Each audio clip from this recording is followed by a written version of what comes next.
Assalamu alaikum warahmatullahi wabarakatuh. Today we will learn about cephalometry. Ceph mean head, metry mean measurement. The study of measuring the head on a radiograph is known as cephalometry. Cephalometry is the study of head in different aspects in order to determine the skeletal, dental or soft tissue changes. Cephalometry literally means measurement of the head.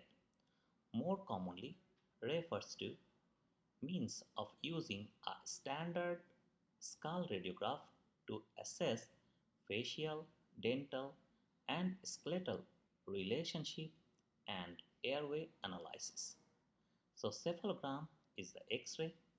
Cephalometrics is the study or analysis of cephalogram X-ray.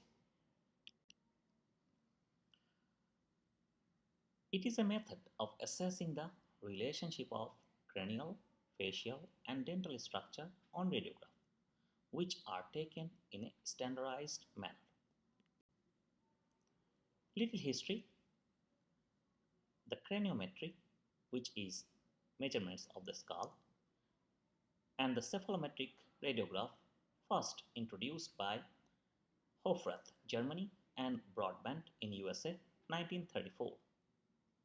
Originally, this posterior and lateral view recommended for the assessment by the Broadbent in 1937. Historical background, little more. Passini in 1922 first published a paper on that, and then Broadbent Hofrath they popularized in 1931. Clinical application done by Downs in 1948. There are plenty of cephalometric analyses. More than 100 analyses are there. Among them, Tweed, Downs, Steiner, Sassoni, Ricketts, Holdway, Harbolt, McNamara, Nanda. These are more common. So three types of X-ray basically in cephalogram: lateral cephalogram, frontal cephalogram, oblique cephalogram. We will learn more about lateral cephalogram. For the equipment and apparatus, the cephalostat, X-ray source, cassette holder are required. So these are two types, broadband and highlight type. Broadband are more common because there is two X-ray source.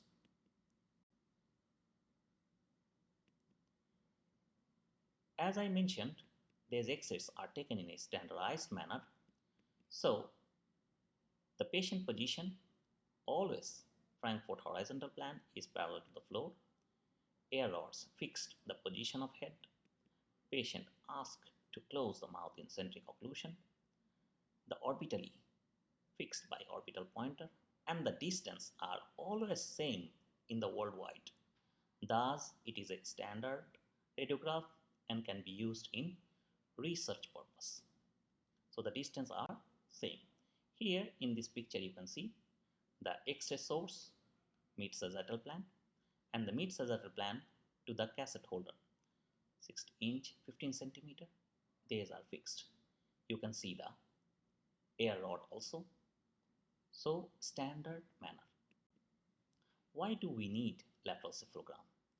To study morphology and growth, to diagnose malocclusion and craniofacial dysplasia, to plan orthodontic treatment, assess treatment progress, prognosis, and quality of work. For the tracing technique, soft tissue profile outline, cranial base outline, nasomaxillary complex, and dentition, mandible, and dentition outline are drawn. According to American Board of Orthodontics, the sequential tracing color code are pre-treatment black, progress blue, end of treatment red, retention green. So we need to superimpose all the tracing during the course of treatment. When you have the lateral cephalogram X-ray, by this mark you decide to attach the tracing paper. So in this manner the tape can be attached. so that it's easy. You can flip the tracing paper easily to see the X-ray directly on X-ray viewer to find out the landmarks. So after doing the tracing, the end result will be like this. And the landmarks anatomical are added here. In next lecture, we will discuss about the anatomical landmark. For the importance of cephalometry, several importance are outlined here, mainly for study of growth and development. For the diagnosis, you may read one by one, as well as lots of assessment can be possible.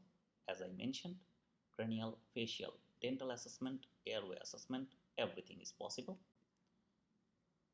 And for the treatment planning, prediction of growth, assessment of prognosis also possible. Final assessment of the case, prognosis, everything can be learned by cephalometry.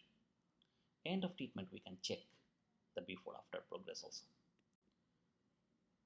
So, as I mentioned, this X-ray are taken in a standard manner, so research purpose also it can be used. With that, thank you very much. In next lecture, I will discuss about cephalometric landmark, that is anatomical landmarks. Thank you very much. Assalamu alaikum rahmatullah.